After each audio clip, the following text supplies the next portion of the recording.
Hey everybody, welcome to the GMG review. Today we're taking a look at Warhammer the Horus Heresy, Legions Imperialis, the Great Slaughter. This is the much anticipated first supplement for Legions, which features a host of new units, a new game mode, playing with Titans and 3 scenarios for doing that, new asymmetrical missions, a campaign system that can be played with or without a map, and of course the background for the Beta Garmin cluster, and the sort of fateful last stand after Dorn withdraws to Terra, and a few legions stay behind to basically exact like a blood price from Horus, most of the traitor legions, and this kind of unstoppable host sweeping towards the Sol system.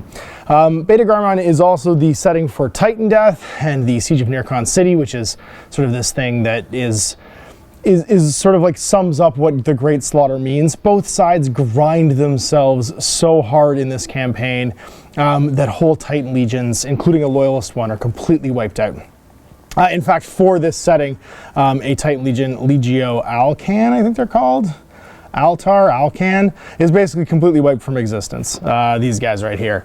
And they almost exist to be, Terrace, sorry, they almost exist to be destroyed in this setting. So the first half of this book is dedicated to background and the sort of story of this, this campaign, the Beta Garmin cluster and the various systems that are being fought across. And this is important because it really does set the stage for what's happening at this point in the Horus Heresy. Then we have the hosts, the loyalist and traitor hosts, who is there, and what the factions, the key factions were.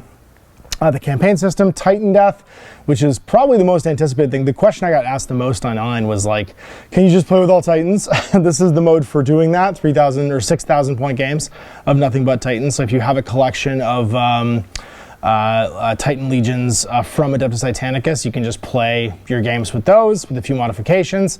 And then the new formations and detachments. We've seen these previewed over the past few months model-wise. We have the rules for them in here as well. There is also a set of cards with the data slates for all of the units that are profiled in here that are available as well. Here we have, of course, the city itself. This is Nyrcon City, which is the basis for the map-based campaign as well. You can see, and it gets destroyed. There's also a fateful encounter between Horus and Jagadai Khan at the top of this. You get sort of like the main sort of thrust of those battles when the actual Titandeath happens. There's a great novel by Guy Haley, I believe Guy Haley, that outlines this and the fight with Legio Ateris, basically against Legio Mortis. And yeah, and this is going to bring you up to speed as to why this was so important. It kind of like Istvan and the Siege of Terra are kind of like the two key marker battles. This one really deserves to be this important though, because this is kind of like, this is everything in full panoply. This is both sides throwing huge amounts of what they have left into each other, into a meat grinder where it all gets kind of like chewed up and destroyed. And lots of characters have moments here that are pretty interesting. Also, lots of like Shattered Legions show up to try and exact revenge, and you have overall sort of they start to get chaosy after this point. A lot of Titans that die in the Legio Mortis side in this campaign come back in the Siege of Terra, demonified. This is where we start to see like the demonic resurrections of a lot of the traitor legionnaires, because they can come back to life, whereas the loyalist ones can't. And it's kind of the, well, wait, no fair sort of thing that happens over the course of the campaign. So yeah, so who is going to be participating in this from the loyalist point of view? We have, of course, the Imperial Fists, those that aren't withdrawn to Terra, the Blood Angels, the Iron Hands, the Saturn Rams, which are a huge cohort of the Solar Auxilia, the Theta Garmin Deathless, which is like the locals, and then the Bormanite Devils. Then in the Traitor Host, you get the Sons of Horus, the Emperor's Children, the World Leaders of the Death Guard, the Iron Warriors, and the Alpha Legion. So notably absent, we have, of course, the Word Bearers and the Thousand Sons, off doing their own thing, and the Chthonian Headhunters, the Arcadian Janissaries, and the Legio Titanicus of the like Mortis is the primary one, but there's a few other that are around as well. Color sections, and then we're to the first set of rules. So this is the campaigns. There's 2 ways to play the campaigns. You can choose basically map or no map. Now there is an actual like printout of the map here that you can photocopy, you know, make your own cool. If you have the old 40K tiles, I actually have those somewhere. I have the 40K map campaign tiles somewhere with a Hive City and stuff in them. You could use those too, or just make your own little things. Or you can just play kind of a standard. It's almost like the Necromantic campaign system where you play a standard number of rounds, like seasons, and that's called the Warfront campaign. So Warfront's no map. Conquest is a map, and if you use the map, then you get access to territories that you can fight across. You're probably better having less players. 8 players for a Warfront one is, I think, the recommended size. Probably no more than 4 or 5 for the one, because the map will get a little crowded otherwise. But you have detailed rules and special abilities for like the Titan Forge. If a player controls one or more Titan Forge territories, then each time they muster an army, the total point cost of all allied detachments within allied contingents can be 40%, not 30%, to get extra Titans, kind of. A military and aerodrome, Munitorium Depot, you get like limited weapons go up by 1, just cool stuff like that. And then, of course, as you go through, you get like special rules as the campaign progresses that you can pick up to kind of demonstrate like the happenings in the campaign. And then as you end the campaign and place your campaign markers all over it, you play these missions as part of them. And these are the additional missions you can play on top of the missions that are in the core rulebook. But they represent things like if you're being attacked, you could do a strong point defense. It's like attacker defender. There's an ambush mission for if you're trying to like destroy a convoy. There's also a planetary assault where you arrive on the planet. And all these are asymmetrical missions where one side is attacking and one side is defending. Now, these aren't just part of the campaign. They are also just added to the core rules. So if you want to play these, you can go into I guess the roll-off if you want to determine who's going to be the attacker and defender. And you can pick one of these missions instead of rolling on the standard mission table from the rulebook. All right, this is the rest of the Conquest campaign stuff over here. So how to set up the map, and then these are the bespoke missions that happen for certain areas, like seizing the terminal there. New section, Titandeath. Okay, Titandeath rules. So there are some additional rules. The first one is coordinated fire. In Titandeath battles, when a Titan detachment's firing, the firing sequence is resolved differently. You fire one weapon at a time and completely resolve it. So the important thing here is you can take down shields with your weapons. It's a bit more Titanic-y than normal games of Legions Imperialis, where you fire all your weapons, then your opponent makes his saves and resolves them. In this one, you're going to resolve a weapon. So like you might resolve like a high rate of fire thing, like a Gatling blaster, before you do your volcano cannon to try and damage things. You have calibrated void shields. In Titan battles, each time a model's void shield level is reduced, the controlling player rolls a d6 on a 5+. It's not reduced. You have a save for your voids too. They might hold and not just collapse. And then focused fire. You cannot use the split fire rule unless you're firing at nothing but knight detachments. So you can split fire, but only if you're firing at little stuff. And it means it prevents like a Titan from having to fire at like a single knight. You know what I mean? He could clean up a single knight with one weapon and then split his other weapons onto something else. So those are the core differences for playing with all Titans. And then the battle sequence, there's 3 missions you can play: Domination, Breakthrough, and Point of Conflict. And when you muster your armies, you get to do 6,000 points. However, players can agree upon a different level if you want. And when you make your rosters, the idea is that you're going to pull stuff from like the allied detachments of Titans and knightly banners. Then declare allegiance. The first step of mustering an army is for the player to declare their army's allegiance. Players can declare the army's allegiance to either loyalist or traitor, as usual. And then future things may add to Titandeath if you are loyalist or traitor. Like I'm hoping we see Demon Titans. That'd be really cool. Get some weirder stuff out here, you know what I mean? Then you choose your formations. Once the players declare their army's allegiance, they can select formations. In Titandeath battles, players can only select Legion support or Knight Household Lance strategic assets from page 205 of the Legions Imperialis rulebook. I note the normal restrictions on how these formations that your army contain percentage don't apply in Titandeath battles. And then one difference is you have to pay points for Titan killer weaponry. When you add a detachment to your army, take each point of Titan killer that is not on, or engine killer, sorry, that is not on a melee weapon. So like the melee weapons, you don't have to do this for, but any guns, any ranged weapons that have engine killer, you take the total for the detachment, multiply it by 10. That's how many more points the detachment costs. The idea being when you tailor to take, because you don't normally pay points for your additional weapons and stuff like that in Legions Imperialis, they're giving you a tax on engine killer weapons because everything's going to be an engine or a knight or something like that in this mission. Then you've got placing terrain rules. They actually give you rules for like placing structures. Try and put structures on the table that are going to block line of sight to Titans. Otherwise, the game's just going to be a shooting match and be boring. I think that's good. But it says players can collaborate, placing various areas of terrain. From those available to create an interesting battlefield. And you should have at least a few that are blocking line of sight to either side of the table. Determine control, place objective markers based on the mission, and then place your objective markers. In Titandeath battles, places of vital importance are represented by objective markers. You use the ones in the rulebook if you want. There is, of course, a photocopyable set of all the markers in here, like normal. Unless otherwise stated, an objective marker in Titandeath should be 32 mil in diameter. A model can end its move in base contact with an objective marker and can move through them without issue, but cannot end its move overlapping one. Regardless of appearance, they do not block line of sight.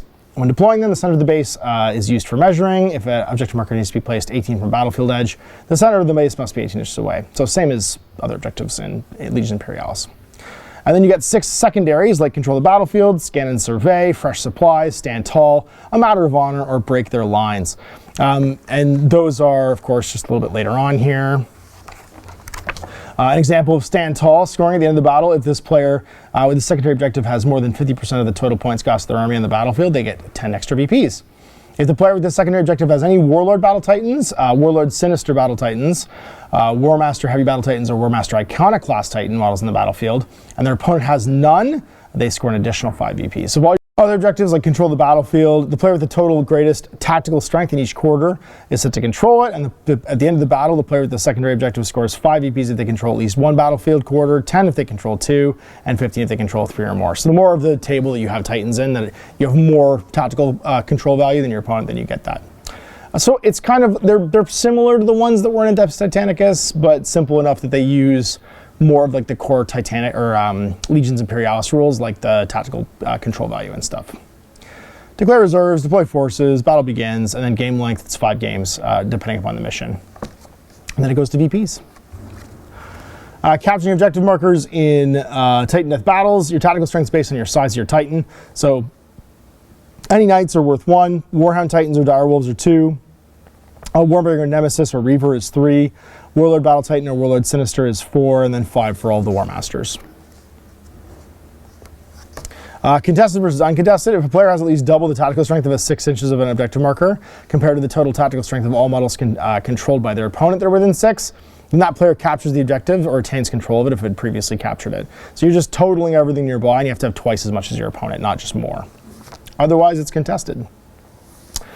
Domination, you've got 5 objectives across the middle. At the end of each round, you're going to score 3 points for each uncontested objective marker that the player controls. At the end of the battle, each player scores 5 VPs for each uncontested objective marker the player controls. And that's having double to your opponent. And then you've got, this is on a 5 by 4 foot table. Breakthrough, at the end of each round, each player scores 2 VPs for each uncontested objective marker that's in their deployment zone that they control, 4 VPs for each uncontested objective marker in neither player's deployment zone they control, and 8 if they get the opposing one. So you've got basically the home base one and then 3 across the middle. This is like a standard 14-inch deployment across the middle of the table. And then point of conflict, there's 1 in the middle and then 2 basically on the, it looks like the 18-inch line, the 16-inch line up from the table edge. And it's 3 for each one you control at the end of each round, and then 5 if the central one's taken. And these are like a sort of like almost like a hammer and anvil kind of deployment, or spearhead deployment. And that's it for Titandeath. So it's like the core mission rules for Titandeath. You don't get a whole bunch of like new options and stuff for Titans. Mostly what you're getting here is you're getting, this is how you play Titandeath. Here's the 3 core missions for doing it. We're gonna add more stuff as we do more missions. Cause like I imagine the Siege of Terra book for this game is gonna have like Demon Titans and Bane Lords and giant demons and stuff too. I hope we get that far. And then we're to new formations and detachments. So we're going to get the 2 new Legions Astartes formations. So the Sky Hunter flanks, which is like jet bikes and bikes, and drop pod assaults, and then the new units that go with that. And for the Solar Auxilia, we get a artillery company, a mechanized infantry sub-cohort, and a Solar Auxilia super heavy company. So for the Legion Sky Hunter flanks, it's 4 vanguards, 2 light armors, an air support, and a vanguard. And your compulsory vanguards have to be either jet bikes, land speeders, or javelins. And then Swift Assault, all Legion Scimitar jet bikes, land speeders, or Legion javelins get the outflank special rule. For the Legion drop pod assault, you're going to have an HQ, a support, and 2 core, but they all have to have drop pods as a compulsory troop choice. And then you can have 2 more core, an air support, and 2 support. And again, anything that's not air support has to be in drop pods too, because you're getting drop pod models. All right. Vanguard detachment, you're going to get the Legion Outrider squads, 30 points for 2 stands. And they are 10-inch move, still a 5+ save. I love how squishy the Space Marines are. +2 CAF, 3+ morale and a wound. And they got bolters and plasma guns. same as the standard infantry ones. And then for 30 points, you can make it 4 stands. For 60 points, you can make it 6 stands. The scimitars are cavalry 1, 35 points, so 5 points more, and you get 3 in a detachment. They are 10-inch move, almost identical core stats, that they get a heavy bolter instead of the other 2 guns. It's a 12-inch range, 2 dice, 5+ light and point defense. And then you can 35 points or 70 points, make them bigger. They both have Jinx 6+, but the scimitars get skimmer as well. And then the land speeder squadrons, for 30 points, you get 2 of them. They have a 4+ save, so they're heavier armor. That's really the only difference. They're just 1 wound, but they get plasma cannons and heavy bolters. And their multi-melta is an upgrade like you can take, or the nose-mounted heavy flamer is another upgrade you can take. You can exchange the plasma cannon and heavy bolter for the heavy flamer multi-melta. It's a straight swap. You can't do both, or one or the other. And they're also Jinx 6+ and skimmer. So yeah, 30 points, 30 more for 2 more, and 60 more for 4 more. Javelins, 33 points. It's weird that that's like not divisible by 5. It's a weird point value for this game. Still a 4+ save. Otherwise, of course, that's the same as everybody else. 3+ morale, 1 wound, and movement 10. And they get the heavy flamers and las cannons. Las cannons got arc, front, and anti-tank. 22-inch range, like a normal las cannon, but they don't get accurate. And then a cyclone missile launcher is the +2 point per model upgrade, and that makes them 35. So it's almost like they want you to take the cyclone, or they assume you will, for a 20-inch range, 2-shot, 4+, light, ignore cover shot. Ignore cover's handy. And then +33 or +66, but again, you're gonna take 4 more points to make them a flat save amount, or point amount of 5s. And then Spartans are in here. 80 points for 1 of them per model. For a Legion Spartan. I love that it's 80 points. I love they have 2 wounds. Finally, a tough Space Marine vehicle. And then they've got laser destroyers and hull-mounted heavy bolters. The sponson-mounted quad las cannon is the core weapon, though. And you've got 2 dice, 4+ -1, accurate, arc, front, and anti-tank. Heavy bolters get arc, front, light, and point defense. You can split the fire. The sponson-mounted laser destroyers, 15-inch range, and they've got 2 shots, 4+, -2 accurate, and anti-tank. And then the hull-mounted las cannon is just a las cannon. And a pencil-mounted multi-melta is an upgrade for 5 points. And they can transport 5 stands. Man, what a huge tank. I'm so stoked for Spartans. Legion Land Raider Detachment, 40 points per model. They've got 1 wound. Still only 1 wound on Land Raider. Man, Malcadors have 2 wounds. Land Raiders only have 1 wound. It's wild. So they've got sponson-mounted twin-link las cannons, which are a standard 1-shot, 4+, -1, and then I'm putting them at a multi-melt as a 5-point upgrade. Assault Transport 2, forward deployment, because they're Proteuses, obviously, right, so they can forward deploy. And then your drop pod, 6 points per model, so these are an upgrade, but obviously they don't do anything afterwards, because they don't have a movement stat. 4+ save, CAF -3, they're just easy to destroy, which is very funny. And 1 wound, turret-mounted heavy twin bolters that are sitting on them are assault, light, and point defense. But a Legion drop pod detachment can purchase 1 Palisade drop pod for each drop pod in this detachment for 32 points per model. And the Palisade drop pod is shield generator 5+, so it's got a 6-inch 5+ like invulnerable save that it passes out. And it's CAF -8, which is very funny. Then you get your Dreadnought drop pod, which you can also take for 7 points. It's CAF -8 as well. No guns, just drops a Dreadnought. But the being able to take the one that has the shield runner is super cool, because you arrive and all of a sudden your guys aren't just in the open and dead when they disembark. Deathstorm drop pod battery, 32 points for 2 of them. And they are 4+ save, CAF -8, and 1 wounds. And they got a Deathstorm missile launcher. It's got light AT, limited 1, and saturation fire, so it goes off once basically. It's got D3 +2 dice on 6s though at -1. I don't know. You can add 2 more though for 32 points, or 4 more for 64 points. You could just drop them in as like 1 and dones. I guess in the campaign you could have them shoot twice. So that's the Marine stuff. Solar Auxilia, they get a artillery company, which is HQ and 3 artillery pieces, 2 support and 2 bastion is optional. And then they get pulverizing volley. Earthshaker cannons and Medusa siege guns that models in this formation are equipped with do not suffer -1 to hit when firing against targets they can't see. So they get a very accurate line of fire shooting. And the mechanized infantry subcohort's got an HQ, a support, 2 core. It means you have to take dedicated transports for Dracosans, because the Dracosans are obviously in here too, and then 2 vanguards, an air support, and a support choice. And those vanguards would also have to take Dracosans, because everybody's got to ride in tanks. And then finally, a super heavy company. You got to have 3 heavy armors as your core. One of them can become a leader, obviously, to get tank commander, like so you don't have to be all chain of commandy and not be able to do any orders, which sucks. And then mobile fortification. While 2 or more models from this formation are within range of the same objective, increase the tactical strength of each model in this formation that's within range of that objective marker by 1 when determining who captures it, because they're basically just huge walls. You're building a tank wall. All right, so the Dracosan Detachment, this is your variable size 37 points per model upgrade, and these are so much more expensive than the guys that ride them. They are 8-inch move, 2+ save, 2+ save transports. CAF +2, morale 4+, and 1 wound. They get hull-mounted twin las cannons, and they can exchange that for a demolisher for 5 points, but then their transport 4 goes to transport 2. They've got explorer adaptation for that movement bonus, and then of course transport 4 normally, but you reduce that if you get a good gun. And they are spendy, but man, a 2+ save transport is insane. And then support attachments, you get your exploding cyclopses, little remote bombs. They have that remote control detonation where they blow up with a blast 3 or 5 trait. If they have it, these are blast 3. So the demolition charge, if you buy that one, is 1 die, 3+, -1, blast 3 demolisher, so you can blow up buildings with it. And then the incineration charge is 3+, -1, blast 3, ignore cover and light anti-tank, so you can blow up guys instead. Good for blowing up buildings. But they move 9, 5+ save, CAF -8, and they are support attachments, right? So these things drive along on their own. And they're compact, so they can ride around in things. They're vehicles that can ride inside other vehicles.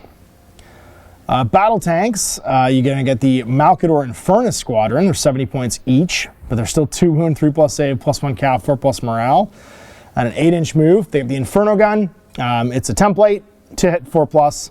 AP -1, it's Firestorm and Light Anti-Tank, and then the Autocan sponsons, you get 16-inch 2 shots, 5+ -1 AT. And you can swap that for las cannons for the standard las cannon, 22-inch range, 1 shot. They're 70 points each, maximum attachment size 3, and they get chain of command though, so don't lose your tank commander, and then exploder adaptation. They are heavy, no, they're battle tanks actually, not heavy tanks. So you couldn't take them, you could take them in the standard tank formation, but not in the heavy tank one. And then an Auxilia Valdor Squadron, again, 2 wounds. They have neutron beam lasers. Same core Malkador stats, or Valdor stats, sorry. 2 wounds, 3+ save, +1 CAF, and 4+ morale. And they got a Malkador autocannon sponson or las cannon sponson to go with the neutron beam. The neutron beam is shock pulse, 22-inch range, 1 die, 4+, -3 AP, so super killy, especially against engines. And then the autocannon sponsons are standard, and so are the las cannon sponsons. 70 points each, you can have up to 3 for 140, and they got chain of command as well. And explorer adaptation. And then we're into heavy armor, so Stormhammer Squadron. So this is where we actually start to get like the actual named types of Baneblades, not just the ones in the rulebook.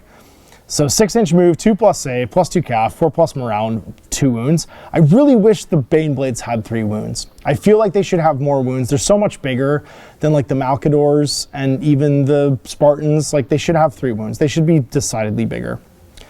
They come with a Stormhammer cannon with coax multi-laser, dual battle cannon, hull melted las cannon, and a Stormhammer multi-laser sponson. So festooned in guns, 100 points for up to 3.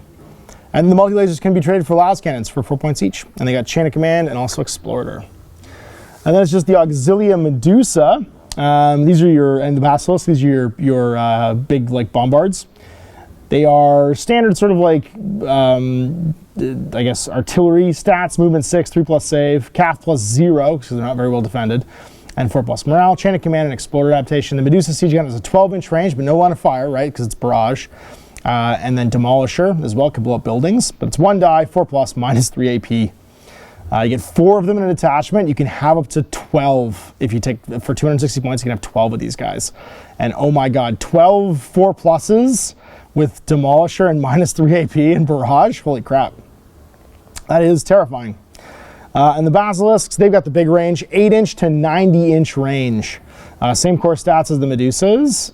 They're 4+ -2 front barrage. So they're 140 points, even more expensive because they have the crazy range. They don't hit quite as hard. They still hit pretty damn hard. Chain of command and explorer adaptation. 280 points, you have 12 of these guys because they're 4 per. Woof. And that's it. We got some cool, beautiful art, like this lovely Space Marine army, this beautiful Blood Angel army, with all the new drop pods and stuff. That's a good chunk of points right there. Death Guard, painted up in the studio scheme, as well as the Solar Auxilia, and we're done. Here it is, the Great Slaughter. So, I mean, I'm going to try this out first with my Legio Storm. I'm going to take my Warp Runners out and walk. So I hope somebody comes in soon with some Titans to play me. Rob, where have you been? And yeah, and we'll throw down probably the Titandeath rules first. I'm going to get my hands on the new models, hopefully add them to my Sons of Horus as we go forward, and then start painting up more of my Solar Auxilia. So big thanks to Workshop for sending us along as a complimentary review copy, and for you guys for watching. We'll see you for more GMG reviews. Play on Mash. Happy gaming.